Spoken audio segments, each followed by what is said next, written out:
কিয়ামতের 10টা নিদর্শন আছে বড় বড়, তার মধ্যে একটা হচ্ছে দাব্বাতুল আরদ, জমিন থেকে ফুঁড়ে একটা প্রাণী বের হবে। আর এখন মানুষ এগুলো বিশ্বাস করবে না আমি জানি, 2 দিন পর নাসা যখন বলবে তখন বিশ্বাস করবে। কথা কি বুঝতে পারছেন? তবে প্রাণী এই পৃথিবীর নিচে আছে। রাসূল সাল্লাল্লাহু আলাইহি ওয়াসাল্লাম বলছেন 10টা আলামত না আসা পর্যন্ত কিয়ামত হবেই না। তার মধ্যে একটা হচ্ছে দাব্বাতুল আরদ, জমিন থেকে একটা প্রাণী বের হবে, এবং এই প্রাণী শুধু বেরই হবে না, মানুষের সাথে কথাবার্তা বলবে।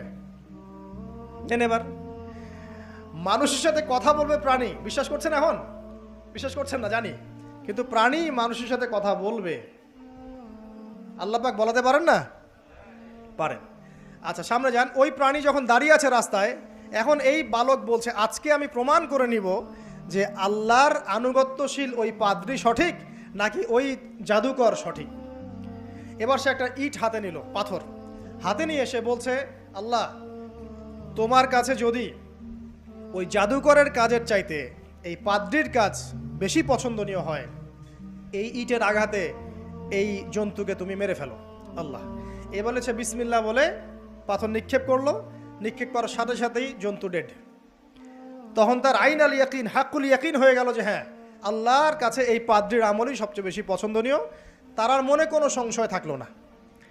কিশোর মানুষ না, কতটুকুই বা বোঝেন নাই?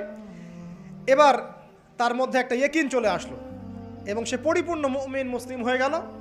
এবার যখন সে রাজ দরবারে যায়, তার কাছে পেশেন্ট আসে, মানে একজন মানুষ এসেছে, সে বলছে যে আমার চোখে সমস্যা।